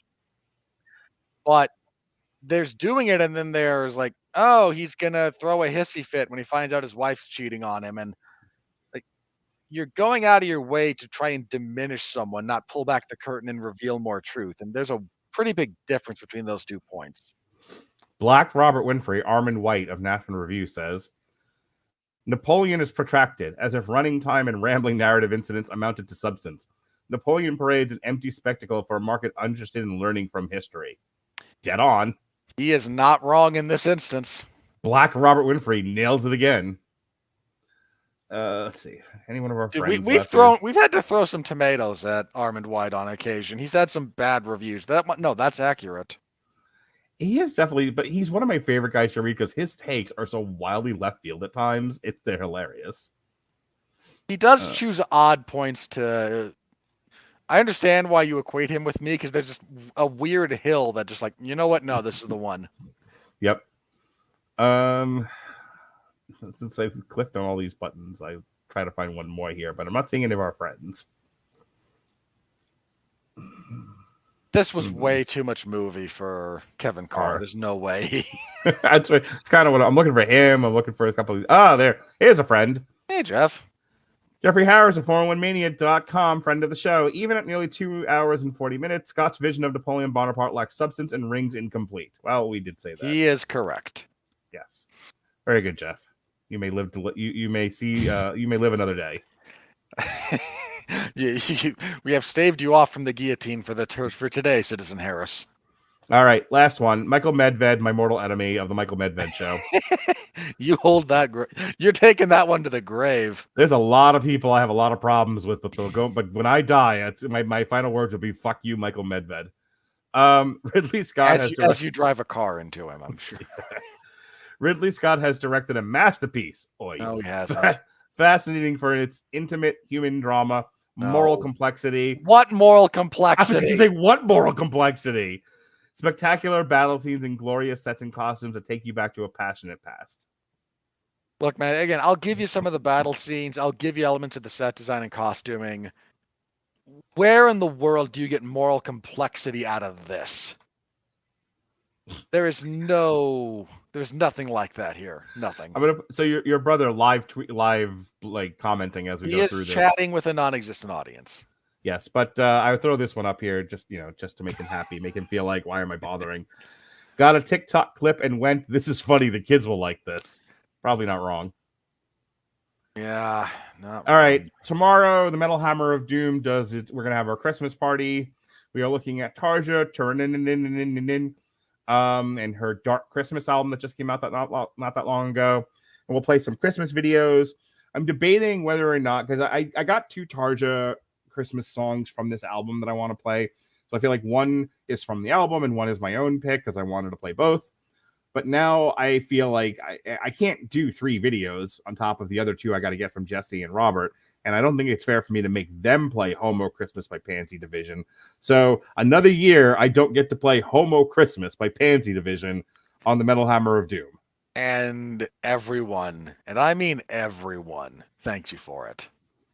But Robert, nope. I want to have a Homo Christmas, and I would like to be your Christmas queer. Nope. Just no. You've never been more uncomfortable than hearing me play that song in the car with my kids who had never heard it before. Or when they did hear it, didn't pay attention to the line, nice hard cock, and went, wait, what? As I'm dying laughing, and my kids are like, this is weird and uncomfortable. You should I'm not sure you should admit on air that you subjected your children to that, it might in fact be child abuse. Oh, there's nothing. Listen, art should be experienced by everyone, young and old. And there's nothing more artistic around the Christmas season than grooming your children. Then it's not grooming. Then the pansy division. Really? Homo Playing for your 9-year-old son the line. Say it again, Mark. I'm not going to say it. You say it. I'm not saying this about your son. That'll get me on a list. You say it again.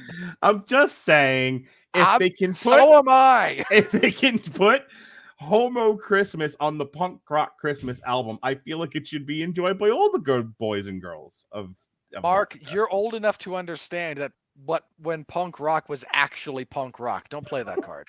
Okay. I feel you like remember when punk rock was safety pins in the cheeks and the wildest mosh pits that are actually just an excuse to fist fight. Let me tell you something. I've been in a lot of mosh pits in my time on this planet, and there was none. And I've been to Slayer. I've been to Pantera. I've been in death metal pits. But I'm not kidding when I tell you I didn't fear for my life as much as when I went to a Trip Face and Earth Crisis show at the PWAC in Amityville, Long Island. I think it was Amityville. It doesn't matter. Suffolk County, Long Island. Oh my God. I thought I was going to die at this show. Trip Face and Earth Crisis, the most violent pit I've ever been in.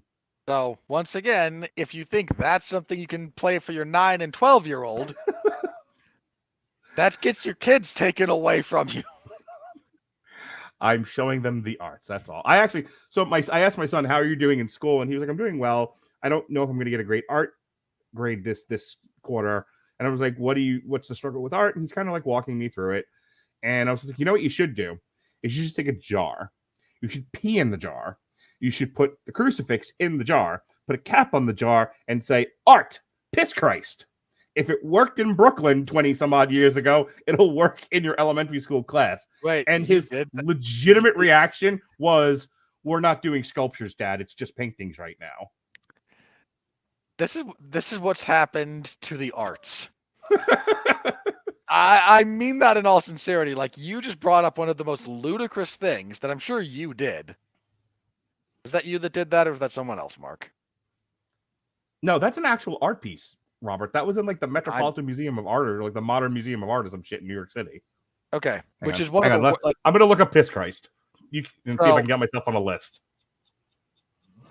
So this is what we've done to art. What we have as a society have done to art. You bring up the most ridiculous thing possible. Mm-hmm. And the response from your son, who has grown up in this fallen, pathetic world in which we inhabit, said, "I don't think it's in the genre that we're doing." Immersion, otherwise known as Piss Christ, is a 1987 photograph by the American artist and photographer Andre Serrano. It depicts a small plastic crucifix submerged in a small glass tank of the artist's urine. The piece, Robert Winfree of the Screaming Boy podcast, good to his mother. The piece was a winner of the Southeastern Center for Contemporary Arts Award in the Visual Arts Competition, which was sponsored in part by the National Endowment for the Arts, a United States government agency that offers support and funding for artistic projects. The work generated much controversy based on assertions that it was blasphemous. Serrano said of the controversy, "I had no idea Piss Christ would get the attention that it did, since I meant neither blasphemy nor offense by it. I've been a Catholic all my life. I'm a follower of Christ." Oy. Oh, that's fantastic. Not helping your case, buddy. Anyway, and then Thursday, speaking of Piss Christ, myself and Sean Comer will be reviewing the first 3 Home Alone movies as our Christmas show here. Yeah. I tell you, I watched the first one with my son. Yeah, I watched the first one with my son yesterday, and we immediately put on the Screen Junkies video. What do you call it? Honest Action, where they tell you how many times the characters would have died in the movie. That's fucking funnier than the movie itself. You know what? I'm not kidding. This is one of my favorite pitch meeting bits when he does the pitch meeting for Home Alone. Mm-hmm. And at the end, he goes, "Yeah, so it turns out that these two guys are immortal beings sent to." He has this weird like end of the pitch meeting where he's like explains that these two are basically fallen gods, and the producer's like, "No, cut that out. We're making a sort of a Christmas movie here. It's a bit much. Just no." Well, but then there's no reason for them to survive all of this other stuff. It doesn't make sense. Just leave it. It'll be fine. That tracks. And then in the evening time, we were supposed to do this last week, but Alexis got a bug. So her, my son, and Andrew Orozco of Geek News Network will be reviewing Scott Pilgrim Takes Off. Next week, we've got Wonka. And then Thursday, myself and Ronnie Adams of the Screaming Boy podcast will be reviewing Sweet Tooth Season 2. I don't know why I'm subjecting myself to this, but I said I would. Mark. Robert. Why is Hugh Grant in Oompa Loompa? I don't know, but if he's not playing the Oompa Loompa as his character from The Gentleman, I'm going to piss Christ all over that theater screen. He's not. No, he's not. I want gay, foppish Oompa Loompas. You're so going on a list. All right, Robert, speaking of piss Christ, show us where you piss from. Oh, I hate you. By the way, I meant to say this to you at the top of the show, but I really didn't want to waste time, so I'll say it now. A lot of times I say, Robert, I want you to hold my thing. And you go, I don't want to hold your thing. I have my own thing to hold. And I go, Robert, hold my thing. And you go, I'm not going to hold your thing. You don't pay me to hold your thing. I will hold the thing that pays me. And I go, okay, well then I'll just hold my own thing. And he goes, I wouldn't even do that though. I wouldn't hold your own thing. I would go find something else to do besides hold your thing. And in this particular case, the thing was the Devin Haney pay-per-view, which I did do a YouTube exclusive. I did do solo, though my son was on for the first fight with the two broads, which we decided one of them was Minivan Barbie. And I'll tell you, you can actually see me fall asleep on the podcast. It was so fucking boring. And the other thing that I was thinking about was, yet again, DAZN strikes again. Regis Prograis did not win that fight, not by a long stretch, but he won some of those rounds. Want to know what he got? Want to know what Devin Haney got across the board? 120. Yet again, DAZN not even like trying to make it seem like the fix isn't in. Like they might as well have just scored it for Canelo. Anyway, hang on. So I have not watched that entire fight yet. Mm-hmm. I agree with your assessment. I think most of the people I've seen whose opinions I respect on the matter have been like 10 rounds to Haney. Yeah. All right, it's 9 or 10. Not all 12. No. I laughed at that and was like, at that point, a girl that I'm dating was like, "You want to come over?" And I'm just like, "Yeah, let me wrap this shit show up and get out of here." And I was literally like at the end of the show, I was like, wait, Mark, were you the recipient of a booty call live on air? Is that what happened here? Yes. You don't want to say it out loud, but I. All right, come on, do your plugs so I can edit this podcast and go home. Aren't you already home? Oh, right. Doesn't feel like home anymore. I'm sorry. You need a hug. Yes. Well, I live 3/4 of the way across the country, or otherwise I would hug you. I'll take your plugs going rapidly. So, while Mark was suffering through a boxing event, I was suffering through a UFC event. A lot of suffering Saturday night. Yeah, there was. So I covered UFC on ESPN Plus 91. You can find my full report in the MMA Zone of 411mania.com. Live round by round scoring, video clips of the finishes when I can find them, because the official. I don't know who got pissy over at like the UFC and ESPN social media offices, but they used to post clips of the finishes. Now they post clips of right after the guy gets pulled off the other guy, and it's not useful. So I don't know what happened there, but they are rapidly unearning their follow. Anyway, so my full report's over there. If you want my verbal thoughts, if you don't want to read because you're like Mark and you think books are for burning. That was the weirdest thumbs up you've ever given. I went over all that and previewed the upcoming UFC 296 and yelled at the California State Athletic Commission on the 411 Ground and Pound MMA podcast that I recorded way too late, technically early this morning. So that was fun. This week, my usual spate of coverage. I cover MLW. They will have something this Thursday because they had a pay-per-view event last Thursday that I wasn't going to cover. I'm sorry, I don't care. But whatever they're doing this Thursday, I'll cover, and then WWE SmackDown, as WWE is in a drought of pay-per-views, but waiting for the Rumble, so we're starting to heat that up. So that'll be a thing. And again, the last UFC event of 2023 is UFC 296, 2 title fights, welterweight and flyweight. The UFC trying to get rid of Stephen Thompson, the UFC trying to get rid of Tony Ferguson, and more in that same vein on that main card. So again, full preview on the podcast. If you're interested, give that a listen. And yeah, Mark, are you looking forward to Wonka? No. Only if it's gay, foppish Hugh Grant as an Oompa Loompa specifically from The Gentleman. Otherwise, I cannot be bothered. He's going to have a different accent than his one from The Gentleman. Have you not seen the trailers? He's doing. Have you heard why Hugh Grant did that? No. Explicitly, he said, now, this might just be British humor, so I only have the text that I saw, but I hated making Wonka, but I'm old and I have a lot of kids to take care of. That tracks for me. I'm good with that. All right, folks. Well, I'm old and I only have 2 kids to take care of. So, for Robert Winfree. Our group chat wildly disagrees with that. You only have 2 children.